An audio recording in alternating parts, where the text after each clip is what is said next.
Je, hii ndiyo Tanzania mpya ya kazi na utu? Ni kitu gani hiki? Padri moja katika mahubiri tafakari kama hii, mimi nimemsikiliza vizuri sana, amenigusa sana.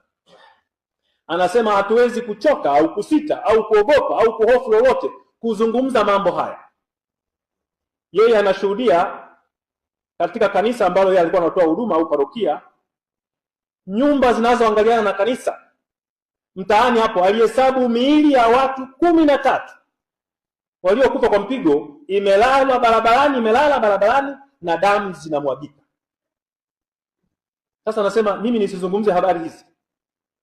Na kweli kanisa likishindwa kuzungumza habari hizi, limepoteza hadhi yake, limepoteza nafasi yake. Sauti ya kinabii inayowaongoza watu, inayofanya kila linaloweza kufanyika ili kuutakatifuza ulimwengu. Endapo baraza letu litakaa kimya wakati tunapitia vipindi vigumu, nchi yetu itaenda pabaya. Na tunashukuru kwamba tunapotoa tamko, raia wa nchi hii hata wasio wa Katoliki wanashukuru na kuthamini.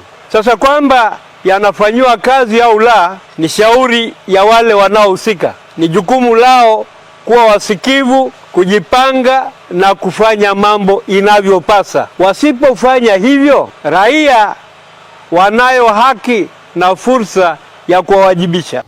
Jinsi anavyowavumilia wanaompongeza na kujigaragaza chini, hawavumilia hata akina Tomaso wanaotaka kuchukua kidole kuweka kwenye alama za nini, za misumari anayosulubiwa nayo, hawavumilie. Kwenye ukame, kwenye mkoa maskini kabisa, naanza na hapo, nikaanza kutoa elimu na kuwakemea watawala, kuambia jamani, haya mambo sio sawa. Nikaambiwa nachochea. Kaambia kama ukusema ila chochea, nitachochea sana. Nitachochea sana. Nimeambia nichochee kalama, na hiyo ni kalama naichochea na yenyewe.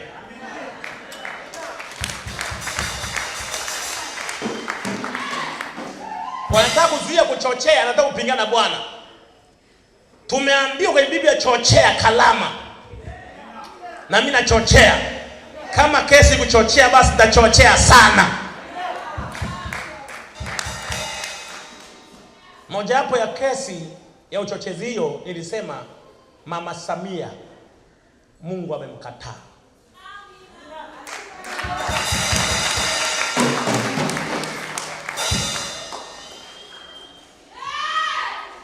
Narudia tena kusema nikiwa madhabahuni, Mama Samia Mungu amemkataa.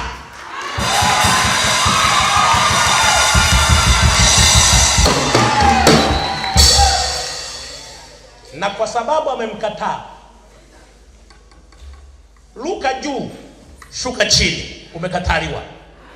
Lala ulala wakati awala, umekataliwa. Lia cheka, na ukikataliwa, kila mtu anakutema mate. Kila ulifanya linaharibika. Ukiongea unaharibu, ukinyamaza. Zamani ilikuwa ni vigumu sana kukuta Waislamu Japan. Mimi nilipokuwa Japan, kwenye mji mmoja Japan, kwa sababu ya ubaya wa jina lake siwezi kutaja, lakini nikakuta msikiti Waislamu hapo. Haitoshi, nenda Switzerland, utawakuta. Nimekuwa Switzerland mimi, nimehubiri, wapo sasa hivi wengi kweli kweli. Kwa nini? Kwa sababu Waswisi wanasema jamani, tuwasaidie watu ambao wametoka kule waliko, hawana demokrasi, tuwasaidie demokrasi. Lakini jamaa wanakuja kwenye nchi na Mungu wao, hawamwachi Mungu, wanakuja na Mungu wao. Kiingia pale wanajenga msikiti wao. Australia sasa hivi 5% Sydney Waislamu. Nenda Italy, nimekuwa mimi Italy, nimekuwa Rome, nimeenda mpaka Vatican kwa taarifa yako. Tayari wamo mle ndani. Unashangaa wanaanza kugain nguvu ya kifedha. Uliza petrol station hapa ya Mkristo kama utapata hata moja. utapata moja tu Victoria pale, ya yule bwana Mchaga wa Victoria ni moja tu. Uliza daladala kwamba daladala hii ya nani. Kama ukitaka kujua, soma tiketi ya daladala uone daladala iliyoandikwa Josephat au iliyoandikwa Paulo au iliyoandikwa Yohana au Yekonia. Hautaona. Haitoshi, nenda kwenye supermarket uulize supermarket hii ni ya nani, hautapata. Nikasema kama nilivyosema, paka kwenye msikiti, paka kwenye uwanja wa ndege wa Dar es Salaam kuna msikiti siku hizi ambao ulikuwa haupo. Kuna msikiti siku hizi ambao ulikuwa haupo. Maana yake ni kitu kinatokea. Lakini Wakristo walokole, Wakristo wapo tu, in the name of democracy and in the name of compromise. Haitoshi. Damasko, Paulo mtume alikuwa anakwenda Damasko kuwakamata watu wa njia ile. Damasko ndio nchi ya Syria ya leo. Ina maana kule kulikuwa na watu wanaoliitia jina la Bwana, lakini leo Syria ni nchi ya Kiislamu. Asiyeujua ujumbe wetu, unajua watu wanajua ni kuabudu. Tunakwenda kuabudu kanisani leo Jumapili, yani ni misa ya kwanza na abudu. Sisi sio hivyo. Sisi hatujaja kuabudu tu hapa. Sisi ni kambi ya jeshi la wanadamu wanaofundishwa ili warudishe kilichoibiwa. Sisi ni kambi ya mafunzo ya watu wanaofundishwa warudishe kilichoibiwa. Allah subhanahu wa ta'ala ndiye wa haki, na vyote vinavyoabudiwa kinyume chake Allah ni batil. Dini ya Uislamu ndiyo dini ya haki, na Mtume Muhammad sallallahu alaihi wasallam ni mtume wa haki, na sisi Waislamu tumeamrishwa kutendeana haki na kushikamana na haki. Isome sura fupi tu, suratul Asr. Allah subhanahu wa ta'ala atangaza wazi kwamba wanadamu wote watakuwa katika hasara ila wale walioamini na wakatenda amali njema, wakahusiana kushikamana na haki, watawasau bil haq. Kwa sisi haki ni kitu kikubwa sana kwetu, lakini jambo la msingi, haki unaidai vipi? Hapo ndio kwenye matatizo. Wale wanaoitwa kwamba ni wasomi, wana PhD ngapi sijui huko, wana degree ngapi, wameshindwa kulielewa hili kwa sababu hawana muongozo katika dini yao ya kuongoza kwenye hili. Darasa lao na shule zao hazikuwaongoza katika hili. Lakini sisi tunao muongozo kutoka kwa Mtume Muhammad sallallahu alaihi wasallam, bali dunia nzima inajua kwamba zipo njia za kudai haki. Kweli wewe umeibiwa, umeharibiwa mali yako, basi kwa sababu tu umeonewa katika hilo ndio uvunje amani? Au kumewekwa mahali pa kudai haki? Katika mambo ya kilimwengu ya kawaida tu wao wanajua.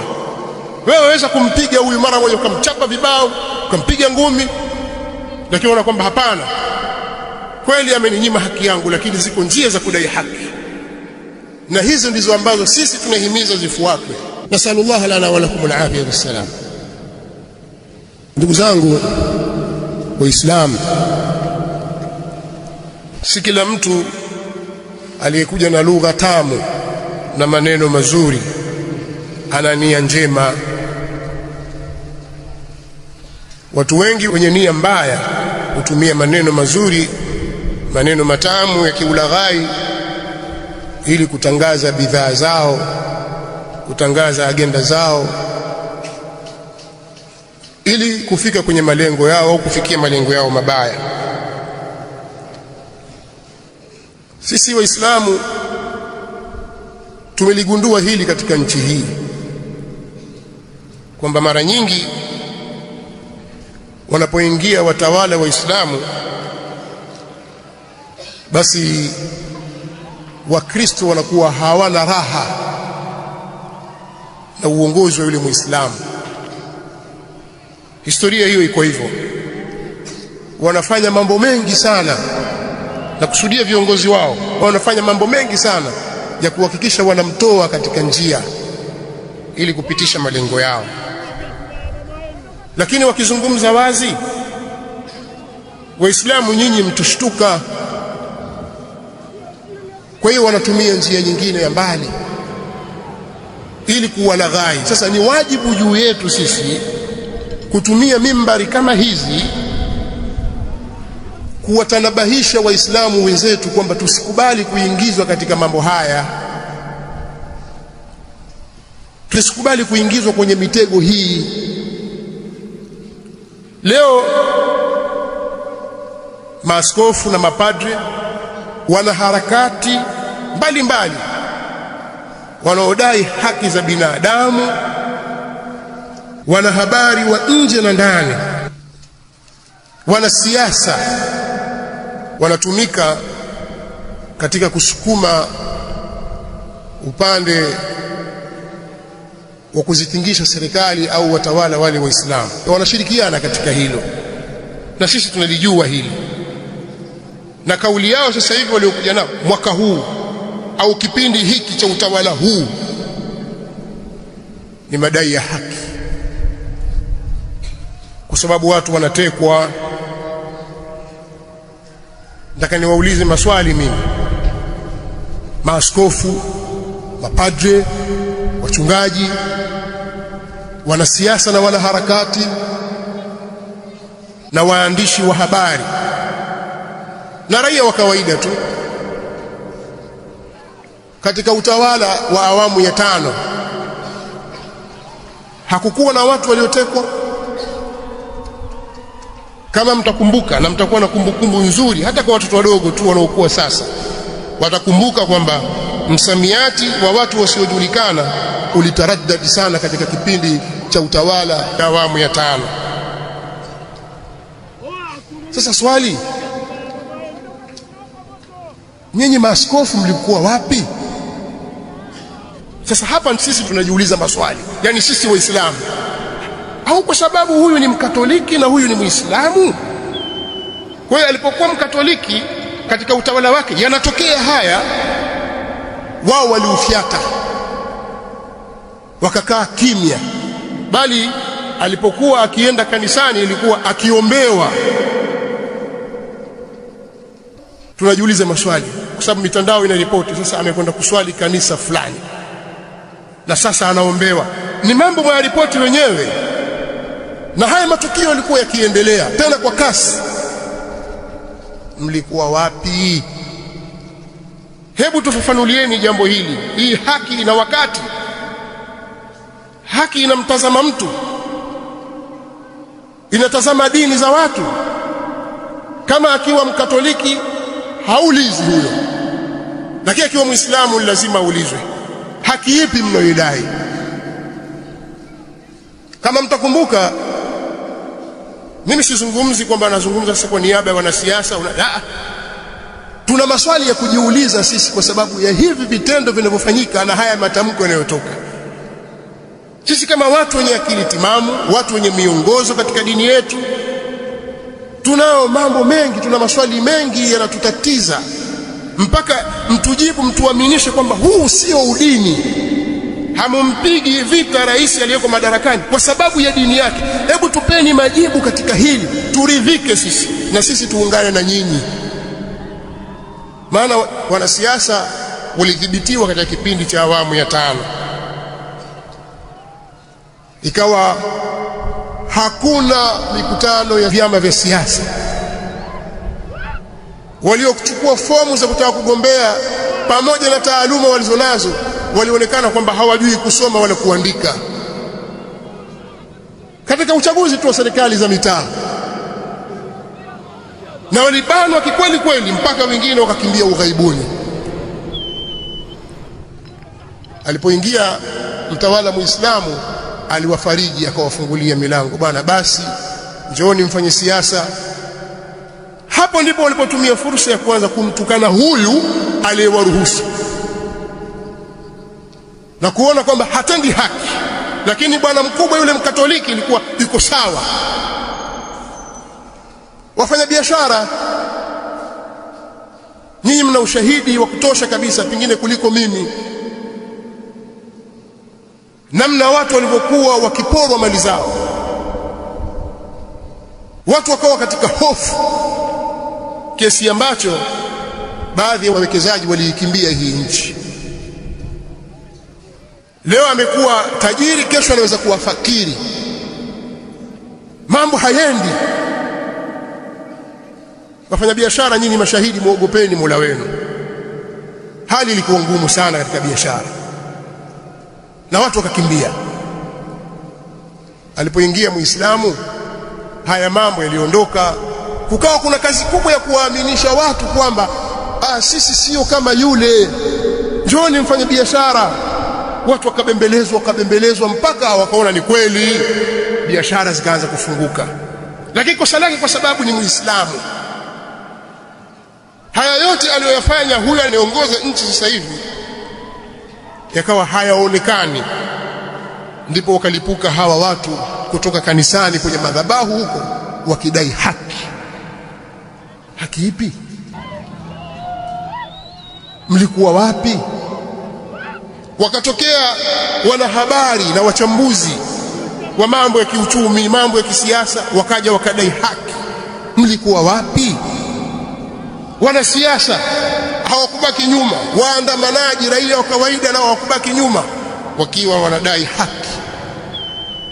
Ya ayyuhalladhina amanu kunu qawwamina lillahi shuhadaa bilqist wala yajrimannakum shana'anu qawmin ala an la ta'dilu i'dilu huwa aqrabu littaqwa wattaqullaha inna allaha khabirun bima ta'malun.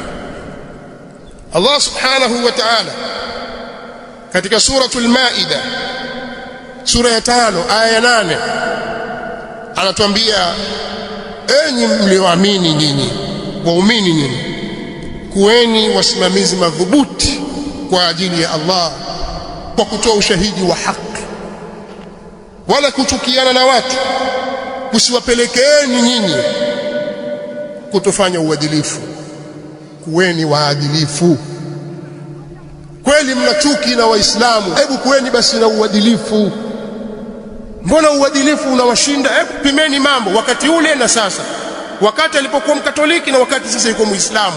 Pimeni, wekeni uwiano hayo mambo, alafu muone haya, msiropoke tu.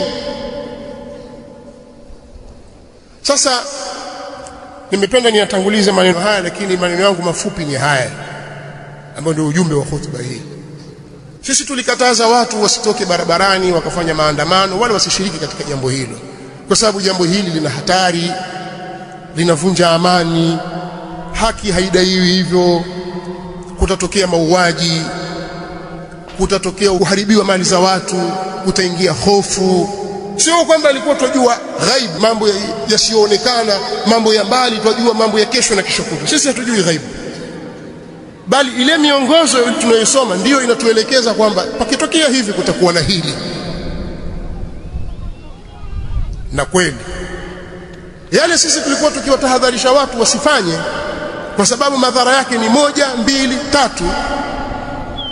Watu waliyafanya, wakatuona sisi tunatumika vibaya, sisi ni vibaraka. Kwa hiyo wacha tuingie barabarani tudai haki yetu, na wengine tunataka nchi yetu. Swali, nchi mliipata? Hawakuipata nchi. Kilichotokea ni nini? Ni mauaji, na asilimia kubwa ya watu waliokufa hawakuwa na hatia, ni watu wamejazwa upepo, na wengine hata hawakushiriki. Lakini sasa linapotokea balaa kama hilo halichagui.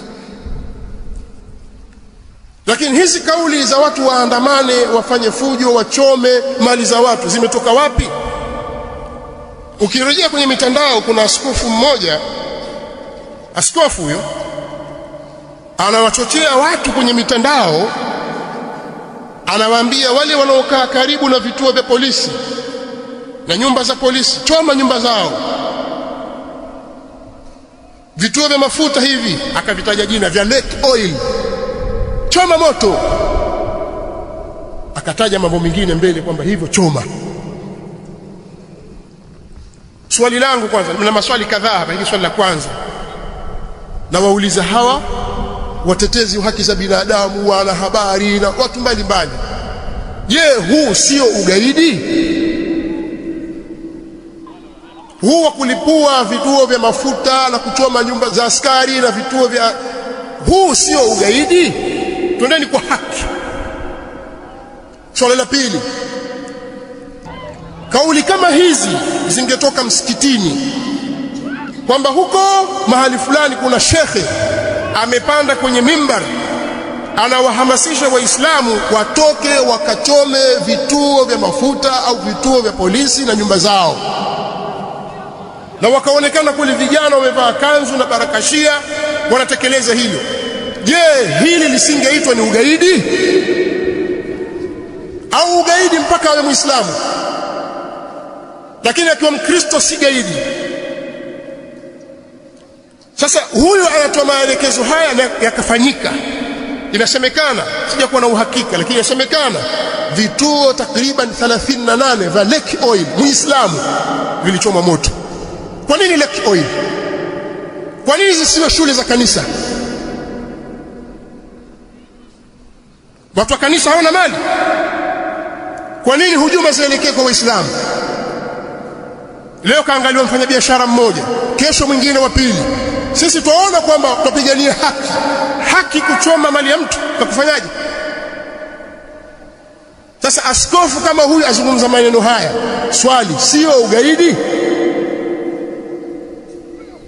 Wallahi huu ndio ugaidi wenyewe.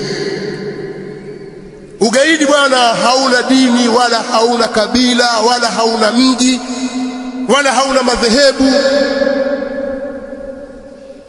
Hawa ni magaidi waliofanya haya na hawa walioamrishwa. Jambo la ajabu sasa, nchi imefika katika kipindi hiki kigumu, eti watokee maaskofu watoa waraka wakilaumu, wakibeza na kusikitishwa. Nyinyi ndio mlikuwa mkihalalisha hili. Nataka kuambia Waislamu tusitumike na agenda mbovu kama hizi, tusitumiwe. Na niliwahi kuzungumza siku za nyuma kwamba kama wao hawana mafunzo ya kuelekeza namna ya kufanya, sisi Waislamu tunayo mafunzo yetu kutoka kwa mtume wetu Muhammad sallallahu alaihi wasallam yanayotuelekeza namna ya kufanya. Lakini mkitoka hapa mkatafakari tu yale mnaoyaona katika mitandao, ambayo baadhi ya vyombo vya habari vikubwa vya nje ya nchi na vingine vya ndani ya nchi vinayaripoti, hebu yatazameni yale matukio. Huu sio ugaidi? Mkavamia katika kituo cha watu, mkabeba mitungi ya gesi, mkaondoka nao, pengine maisha yako huje kutumia gesi, lakini wabeba wenda nini? Kwa sababu hiki cha Muislamu.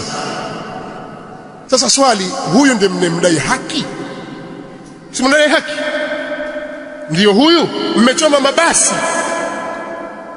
sina haja kuyataja majina, lakini mabasi ambayo wengi katika wamiliki wake ni Waislamu walikwenda wakayachoma moto.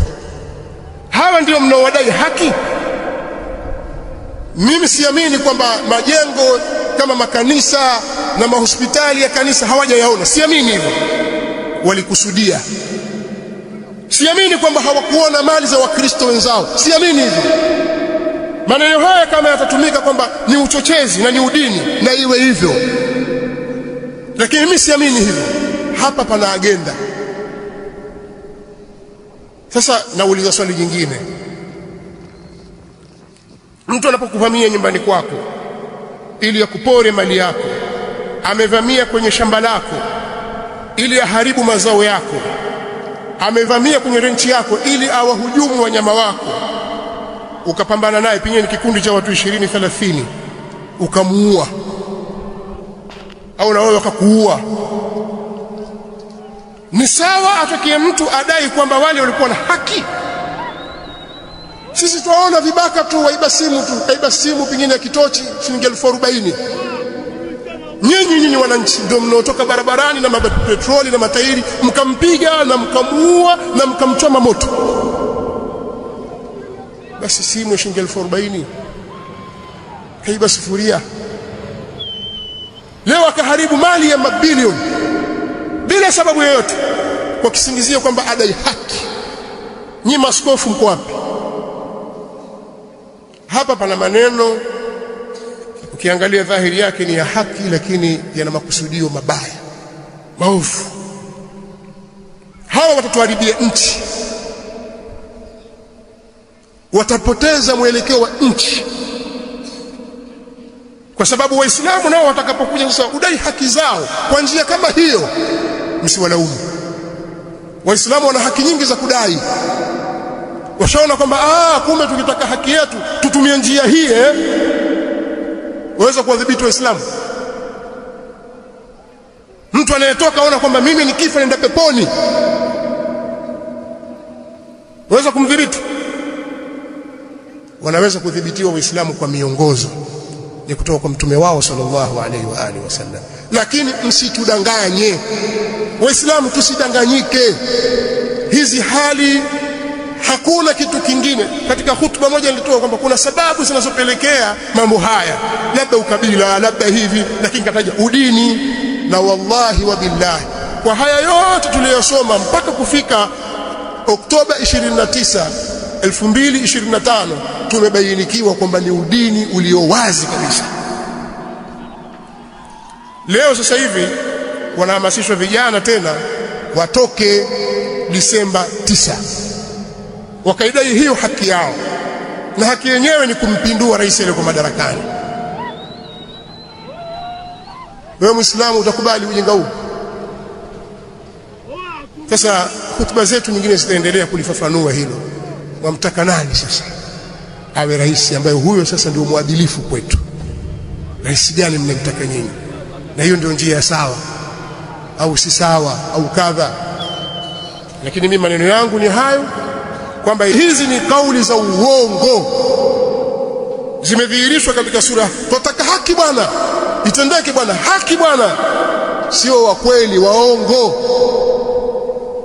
Sisi tunasema haki lazima iwepo mahali popote, itawale haki na uadilifu, usawa mahali panapostahiki usawa, lakini amani iendelee kutunzwa. Na kuna njia za kudai haki, hii mahakama za ndani au za nje, hata mahakama ya Kiislamu na vinginevyo, kuna taratibu za kudai haki. Lakini sisi hatusemi kwanza amani kwanza alafu haki baadaye. Hatusemi hivyo, haki wakati wote. Lakini kweli maaskofu, mapadre,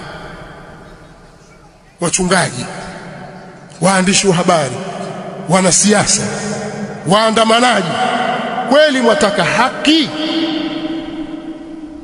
Ni kweli? Tusema kalimatul haqqi urida biha albatil. Allahumma man arada bina وبالمسلمين سوءا فأشغله في نفسه. اللهم من أراد بنا وبالمسلمين سوءا فأشغله في نفسه واجعل تدبيره في تدميره يا سميع الدعاء. اللهم آمنا في أوطاننا، اللهم آمنا في أوطاننا، اللهم آمنا في أوطاننا، وأصلح أئمتنا وولاة أمورنا. اللهم إنا نستغفرك ونتوب إليك.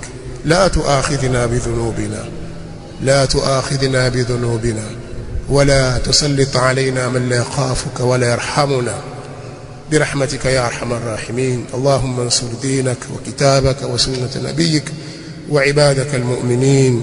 اللهم انصر المستضعفين من المؤمنين والمسلمين في كل مكان، انصرهم على عدوهم وعدوك يا رب العالمين. قوموا إلى صلاتكم.